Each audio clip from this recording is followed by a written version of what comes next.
Salut, c'est Light. Je voulais vous faire un déballage de l'Oculus Quest, mais j'ai vraiment pas tenu, je l'ai fait hors caméra, et d'ailleurs tant mieux. Alors là vous allez dire, mais Light, pourquoi tu t'as acheté un casque de réalité virtuelle? T'aimes bien les jeux vidéo et tout, explique-nous. Eh bien ça va peut-être vous étonner, mais je l'ai acheté pour le travail, pour ma chaîne YouTube. Cette vidéo elle est pas sponsorisée par Oculus, j'ai voulu vraiment rester impartial. Cette vidéo elle est sponsorisée par un jeu mobile qui s'appelle Headball 2. Je me suis auto-marqué un but. Quel débile. Non. En fait le but du jeu, de l'application, c'est tout simplement de s'amuser, que ce soit seul ou entre amis, en mettant tout simplement des buts avec la tête. Ouh.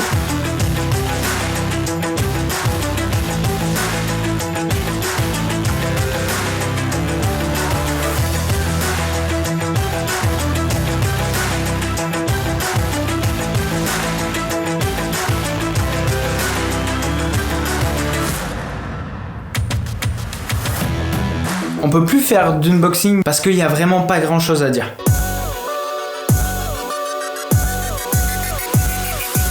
Oui, la boîte noire, elle est belle, elle est cool. Dans la boîte, il y a le casque, les deux contrôleurs. C'est tout. On a un câble de rechargement, une prise secteur et des piles bien entendu pour les contrôleurs. On a paramétré notre compte avec l'Oculus. On a un petit bouton comme ça sur le côté qu'on doit enfoncer quelques secondes qui permet d'allumer le casque. Et puis voilà.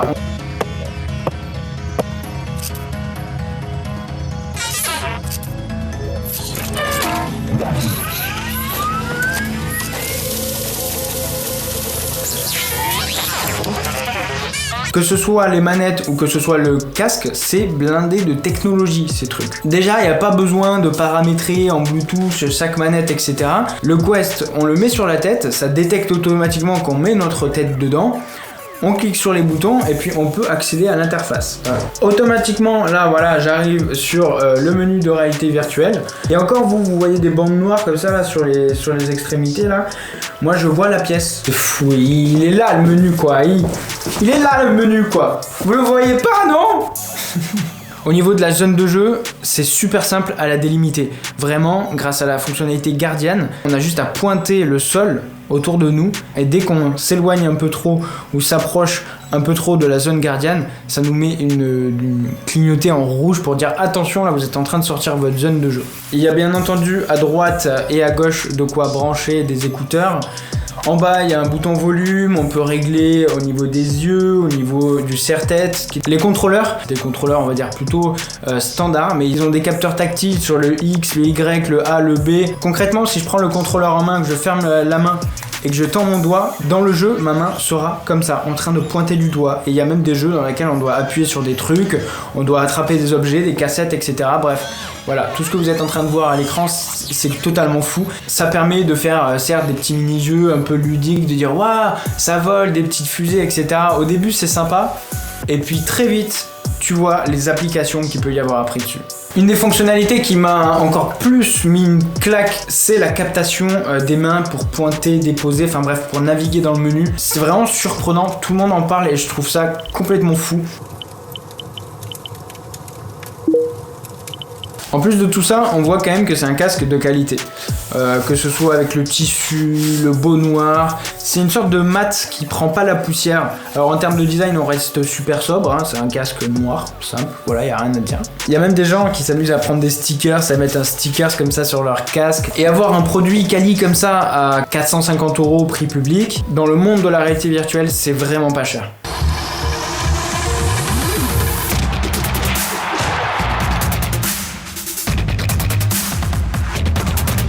Moi j'ai découvert cette technologie il y a quelques mois lorsque je me suis rendu à Paris pour la Battle League.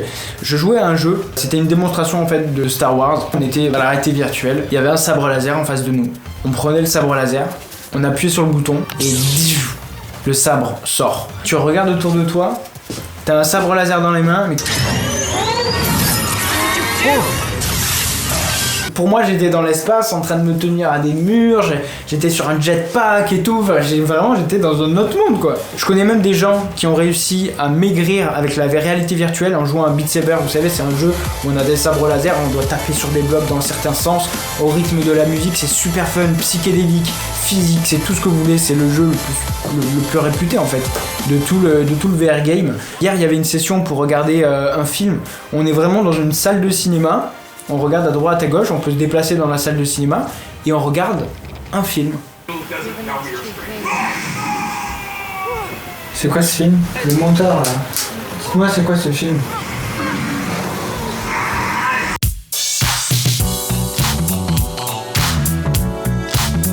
Alors là vous allez dire, mais Light, pourquoi tu t'es acheté un casque de réalité virtuelle? T'aimes bien les jeux vidéo et tout, enfin explique-nous. Eh bien ça va peut-être vous étonner, mais je l'ai acheté pour le travail, pour ma chaîne YouTube. Comme vous pouvez le voir derrière moi, je suis du genre à être très minimaliste, à pas du tout utiliser de grosses tours, mais j'aime bien avoir un certain confort de travail, et quand on devient professionnel, on a besoin d'avoir plusieurs écrans pour voir la timeline du logiciel de montage, à gauche, à droite, voir les tâches, le site internet de l'autre côté, etc., etc.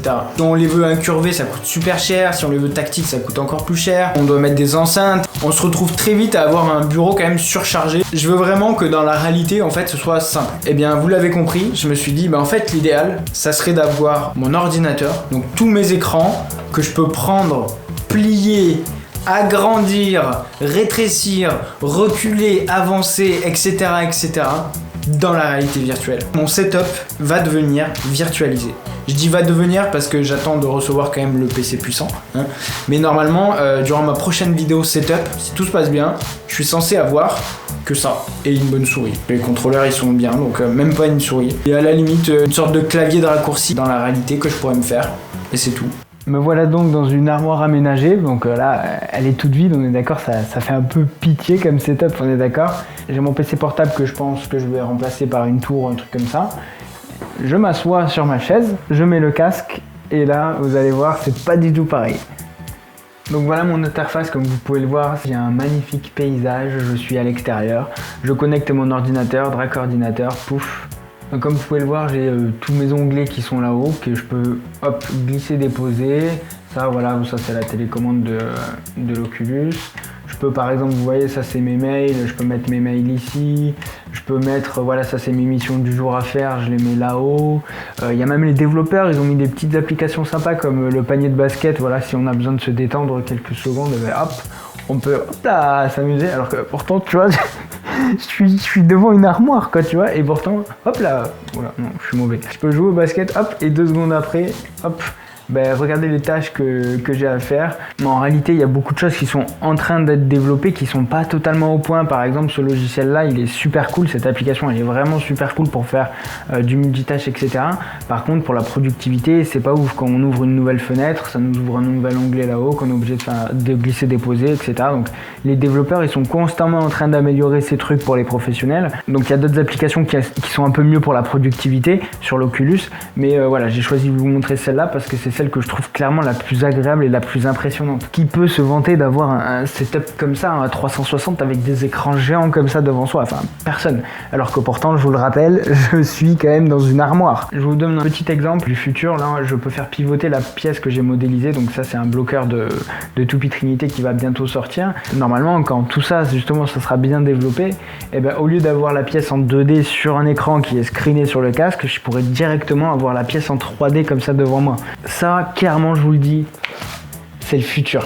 Comme vous le savez peut-être, je dispose d'une imprimante 3D, donc je vous laisse imaginer les possibilités avec un casque de réalité virtuelle où je pourrais modéliser comme Iron Man et donner vie à mes créations dans la réalité. On commence à avoir des applications professionnelles qui sont mises en place, donc heureusement qu'il y a pas mal d'entreprises qui mettent ça en avant, notamment par exemple il y a des agences immobilières dans lesquelles ils prennent en photo en fait le logement en 360 et les gens viennent dans leur agence immobilière pour voir le logement en réalité virtuelle. On peut visiter 50 appartements en moins de 10 minutes. Par exemple, voilà, c'est un exemple d'application que j'ai en tête. Et je pense que vraiment demain, on aura de plus en plus la réalité virtuelle et aussi moi je pense plus quand même en la réalité augmentée. Mais ça, j'espère que ce sera pour une prochaine vidéo dans quelques années. C'est un peu un cercle vicieux parce que les gens veulent pas mettre d'argent dedans parce qu'ils n'en voient pas l'utilité et donc du coup ils n'ont pas accès à un casque et vu qu'ils n'ont pas accès au casque, ils peuvent pas en voir l'utilité et donc du coup ils n'ont pas envie de mettre d'argent dedans.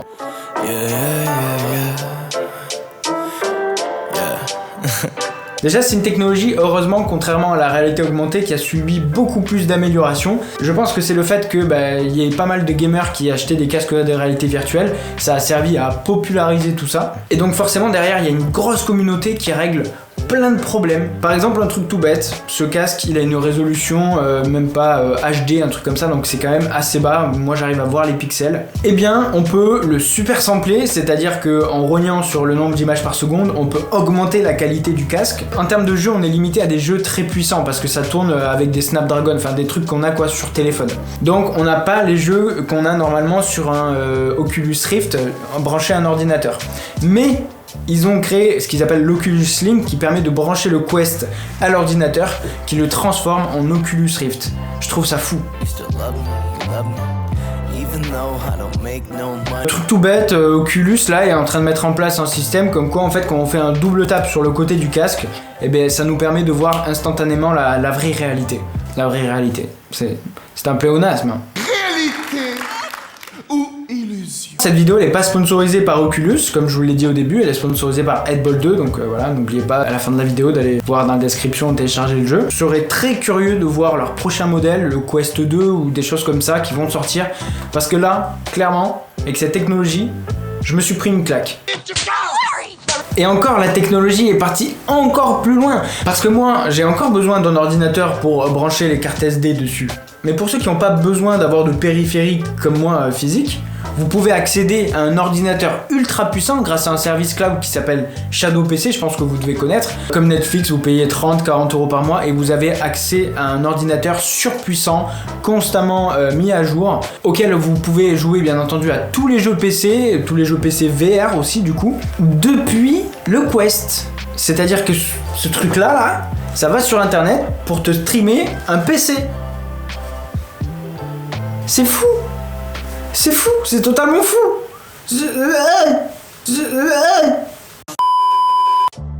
La communauté derrière, elle a transformé ce simple objet autonome qui pourtant avait plein de défauts, l'a transformé en un objet ultra polyvalent. Et encore là, je vous parle vraiment que des fonctionnalités qui sont accessibles dès maintenant ou dans un futur très proche.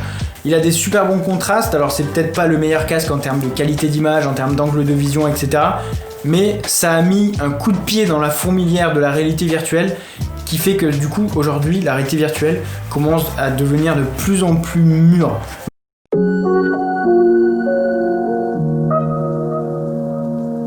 Et pour terminer, je vous dirais que c'est quand même mieux à plusieurs, la réalité virtuelle. Il y a pas mal d'applications comme VRChat, il y a des jeux genre de poker qui permettent de jouer au poker avec plein de gens partout en France en fait, où on peut taper comme ça sur les cartes de l'autre pour les faire tomber, leur jeter des trucs. C'est super sympa, ça peut être vraiment très convivial. Il y a des fonctionnalités pour partager ce qu'on voit dans le casque sur un téléphone ou sur un téléviseur Chromecast, ou alors carrément avoir plusieurs casques de réalité virtuelle qu'on peut paramétrer dans la même pièce, dans la même maison et dans lequel on peut faire des combats de boxe comme ça dans la réalité virtuelle sans même se toucher. Et vraiment je pense que j'ai fait un bon choix d'acheter un casque de réalité virtuelle.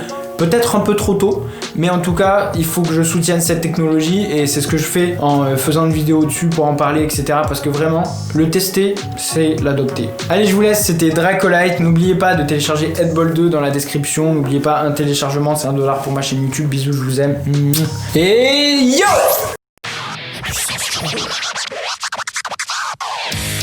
La puissance rouge, la puissance du rouge, la puissance du rouge, la puissance du rouge, la puissance du rouge, la puissance du rouge, la puissance du rouge.